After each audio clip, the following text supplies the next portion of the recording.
Parti de Brest il y a 25 jours, le dimanche 7 janvier, Charles Caudrelier navigue aujourd'hui en plein milieu du Pacifique Sud. Il a doublé ce matin le fameux point Nemo. Le Cap Horn est la prochaine grande étape devant les étraves du Maxi Edmond de Rothschild. Mais les mers du Sud sont fidèles à leur réputation, rugueuse et hostile. Dans le sillage du leader, à près de 3000 milles, les conditions météo ne ménagent pas ses poursuivants. Thomas Coville a dû se résoudre à une escale technique en Tasmanie, tandis que Armel Lecléache doit contourner la Nouvelle-Zélande par le nord pour éviter du très mauvais temps. Nous sommes le jeudi 1er février, bienvenue dans Waypoint.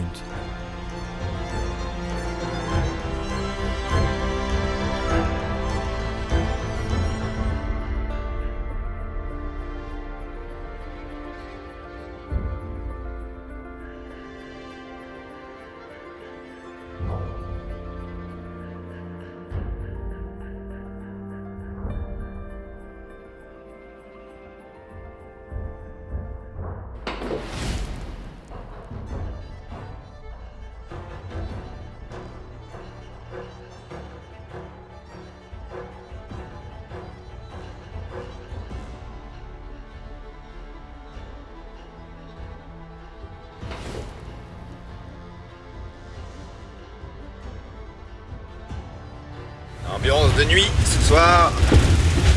C'est le Cap Lewin hier, mais ce qui est important c'est quand je vais changer d'océan. Donc ce sera sans doute demain, ça sera pas mal.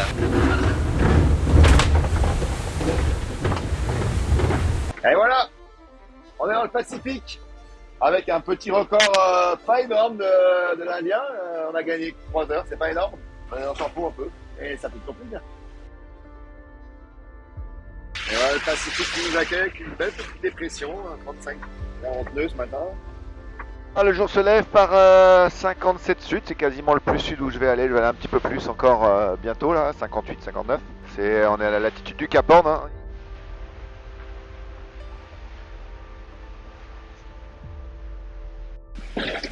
En pleine nuit, dans l'océan Pacifique par 50 sud. Ici, j'ai jamais croisé personne. Et il y a un bateau. Et en fait, ce bateau, il est en course. On avait nos routes qui se croisent et il passe pas loin de moi. Bon, bah lui, il est à 8 nœuds, moi je suis à 35 nœuds, mais. Donc, je serai au Cap Horn avant lui, j'espère. Donc, on reprend un petit peu ce qui s'est passé sur la semaine qui s'est écoulée. Après notre série d'empannage le long de la Porte des Glaces, on a passé le coin et on fait route vers l'est, toujours sous notre anticyclone. Donc, on a notre anticyclone ici, avec une petite dorsale qui s'étend là. Et on voit arriver derrière nous la dépression, on va dire avec un centre qui est par ici et plusieurs autres petits centres qui sont ici et un front qui est marqué, on va dire comme ça. C'est cette dépression qui nous apporte du vent par le sud et ce vent, on cherche quand même à ne pas trop aller dans ce vent fort. C'est pour ça qu'on prolonge notre route vers l'Australie pour échapper au gros de cette dépression. Ensuite, donc on a un empannage pour naviguer dans la traîne de notre dépression, donc dans des vents d'ouest, ouest-sud-ouest. Cette dépression avance devant nous et donc derrière nous, sur l'anticyclone, on voit se former cette petite dorsale ici.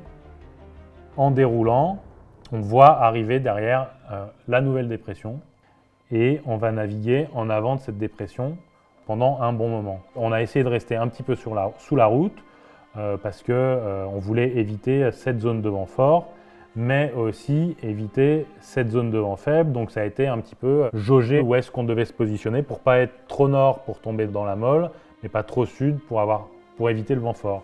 Depuis cette dépression, on a navigué en bâbord à mur jusqu'à la Porte des Glaces en fait. Donc toujours en avant de ce front, dans des conditions qui étaient très agréables pour Charles. C'était vraiment des conditions faciles, le bateau allait vite, la mer était plutôt plate. Et à nouveau, on se retrouve à contourner un nouvel anticyclone. On était dessous et on a choisi d'empanner assez tard parce que dans notre sud, on a une dépression ici. Et en fait, on est sur l'arrière de cette dépression, dans ce qu'on appelle la traîne de la dépression. Si on empannait tôt, on se retrouvait dans la traîne très très forte et très violente. Donc on a prolongé notre bord en bâbord à mur vers le nord-est pour éviter cette zone de vent fort. Ensuite, on a empanné et on est en train actuellement de traverser cette traîne On a passé le plus fort, je pense, de la traîne. On a eu jusqu'à 40 nœuds, un peu plus de 40 nœuds dans les rafales. Et maintenant, les conditions sont un peu plus maniables. C'est redescendu vers 30-35 nœuds de vent. Et ça va continuer de mollir sur les prochaines heures. On approche ce qu'on appelle le point Nemo. Le point Nemo, c'est le point qui est le plus éloigné de toute présence humaine, à savoir le Chili d'un côté et la Nouvelle-Zélande de l'autre. C'est le point qui est le plus éloigné de toute présence humaine. Et ce qu'on dit, c'est que les hommes qui sont les plus proches de nous quand on est au point Nemo, ce sont les astronautes de la Station spatiale internationale. Il est vraiment seul, il a croisé personne depuis les Kerguelen. Et on voit une flotte de bateaux de plaisance ici. Et ce sont en fait les bateaux qui participent à l'Ocean Globe Race. Et ce matin, justement, Charles a croisé un des bateaux les plus en arrière de la flotte, donc celui-ci, qui s'appelle Sterna, qui est un Swan 53. Et je pense que demain, il devrait croiser, rattraper et doubler le reste de la flotte, qui avance bien moins vite que lui, puisque leur vitesse de croisière, c'est autour de 8 nœuds, alors qu'on navigue plutôt à 30-35 nœuds en ce moment, quoi. Voilà. On avait déjà des petits soucis de désalisateur qui ne marchaient pas très bien, donc en train d'essayer de trouver d'où venait le problème, c'était le moteur, c'était une membrane. On commençait à se poser des questions effectivement sur ce désalisateur jusqu'à ce qu'à un moment il nous envoie un message en disant j'ai plus d'eau. Petit moment de solitude, c'était samedi matin relativement tôt, donc on se donnait tous rendez-vous à la base. Il était à peu près au niveau de la Nouvelle-Zélande, donc on s'est posé la question de savoir comment on allait pouvoir organiser les choses. Oui, il y a quand même pas mal de mer. Donc là, c'est que du bâbord jusqu'à ce qu'on se glisse sur la zone. Et puis tu regardes aussi la météo, te dire bon, alors dans le pire des cas, qu'est-ce qui se passe, où je vais, où je m'arrête. Donc il y a évidemment la cellule logistique qui se met en route. Et puis après, on a aussi la problématique technique, parce qu'évidemment, tu vas éviter de t'arrêter pour un désalisateur, même si c'est vital. Tu montes ta cellule avec les différents intervenants pour qu'on essaie de trouver des solutions finalement à ce problème. Et puis en fait, assez rapidement, ce problème il a été résolu. Ce qui fait que toute la partie logistique finalement a été écartée, alors qu'on était déjà en train de se dire, bon alors à quelle heure il y a un avion pour la Nouvelle-Zélande, à quelle heure il y a un avion aussi pour éventuellement aller au Cap Horn, est-ce qu'on a assez d'eau pour aller au Cap Horn, est-ce que Charles va pouvoir tenir jusque-là, etc. Enfin, tout ça, c'était des choses qu'on était déjà en train de mettre en place et de mesurer, et puis finalement d'avoir décidé la meilleure solution. On arrive à la 4e semaine. On a eu une petite frayeur samedi avec les désalisateurs, mais problème résolu, donc ça c'est une bonne chose.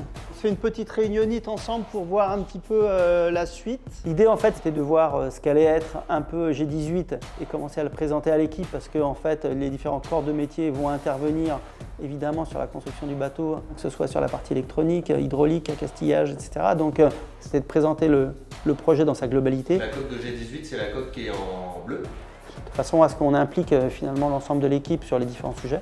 Parce qu'en même temps qu'on a une course, on a aussi un bateau à construire. Mine de rien, on a appris pendant 7 ans. Ce que l'on vit aujourd'hui avec JT 17 sur ce Tour du Monde, le bateau il est bien, il est même très bien, c'est la référence et ça reste la référence et j'en suis ravi. Mais on sait qu'il y a encore des steps à passer et que grâce à ce Tour du Monde, justement, ces steps-là, on va le passer sur le prochain bateau. Ah, vous avez vu, mais vous n'avez rien vu. Et puis, c'était aussi de présenter le programme 2024, notamment avec, à la fin de l'année, le trophée Jules Verne. Toute la partie 24 heures ultime, la Finistère Atlantique et évidemment Jules Verne, tout ça, ça se fait en mode équipage. C'est un peu l'échappatoire aujourd'hui, le Gitana 18.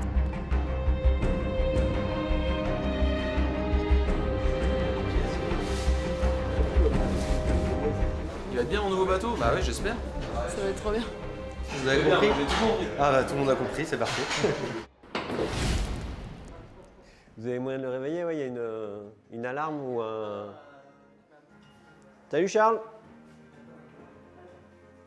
Ah, il est dans sa banette. Ça va? Et toi? On te réveille? T'as la tête de quelqu'un qui a bien dormi, ça fait plaisir. Ouais, ça je dors bien, ça va, y a pas de souci. Est-ce que tu peux te cadrer? Ouais. C'est la condensation là qu'on voit sur les hublots? Ouais, ça va là. C'est assez sec là, je trouve. Et tu fais comment alors pour calculer le nombre d'heures que tu dors? T'as une petite technique ou tu fais à la demande? Oh non, je dors dès que je peux, je vais m'allonger. Il y a des longueurs là, hein. Je suis quand même un peu tout seul dans mon coin. Donc le bateau il va bien tout seul, le pilote il est bien réglé. Donc j'essaie de dormir. Ouais. En même temps, si tu es tout seul, c'est bon signe, hein, c'est que tu as bien bossé, hein, tu l'as mérité hein, d'être devant là comme ça. Ouais. Après on a une situation compliquée devant nous, donc on va voir ce qu'on va faire. Le Cap Horn veut pas nous laisser passer pour l'instant, je sais pas trop, on va voir. Ouais, j'ai commencé à regarder un petit peu aussi, effectivement. Devant, ça n'a pas l'air simple, mais bon, derrière non plus. Tu as regardé un peu derrière? Ouais, c'est le bordel derrière. Donc la question c'est à un moment, est-ce qu'il faut pas attendre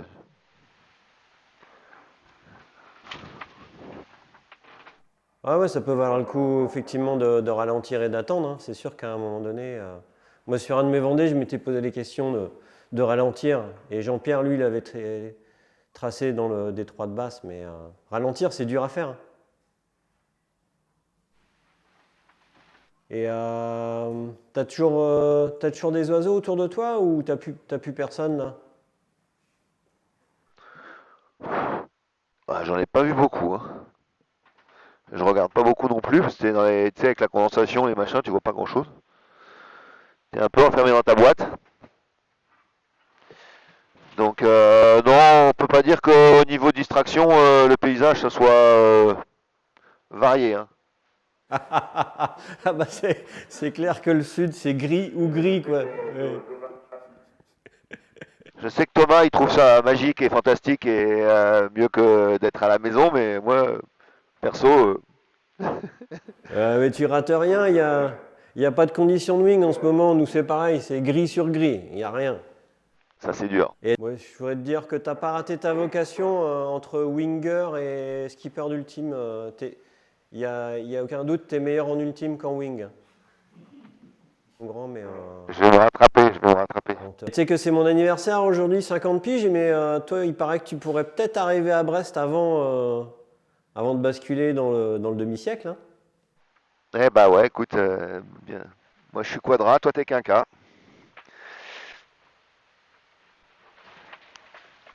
Ouais, c'est clair que ça nous rajeunit pas. Hein. En tout cas, ouais, ça fait plaisir de te voir rigoler là, parce que tout à l'heure là, tu sortais un peu de ton lit, tu avais l'air un peu chiffonné. Hein.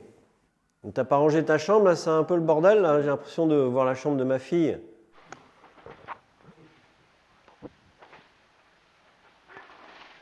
C'est un peu le bordel, ouais.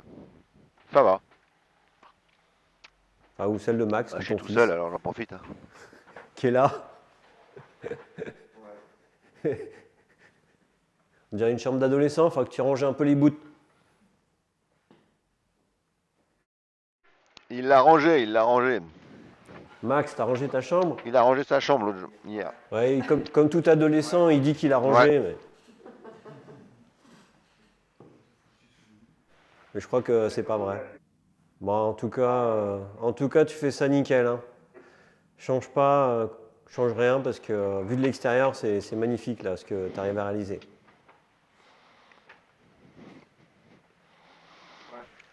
Les autres derrière, ils galèrent, tu peux même pas imaginer. Ouais. C'est vrai qu'on entend rarement Armel se plaindre. Et là, pour qu'ils disent que c'est dur, c'est que c'est dur. Ouais, carrément. Ouais, je crois que c'est vraiment chaud. Il y a de la mer, c'est croisé. En fait, ils n'ont jamais de conditions, on va pas dire paradisiaques, mais enfin aussi bonnes que les tiennes, quoi. Je sais pas si c'était pire, mais j'avais 4 mètres de mer, 3-4 mètres, c'était désordonné. Mais bon, ça va. Ça s'est pas vu sur les moyennes, en tout cas. Par contre, j'imagine que ça devait pas être si simple que ça. J'ai fait que... Ouais, j'ai fait que ralentir. Franchement, Ah bah continue à ralentir comme ça alors. C'est ça le problème, Les journées c'est que à 825 000 en ralentissant, il faut les prendre. Ouais, c'est sûr. Bon bah écoute, on va s'arrêter là, Charles. Ça m'a fait plaisir de t'avoir, à défaut de te voir. Écoute, merci Yann, c'est sympa. Ouais, allez la bise, ciao. Kenavo, ciao. Je vous embrasse.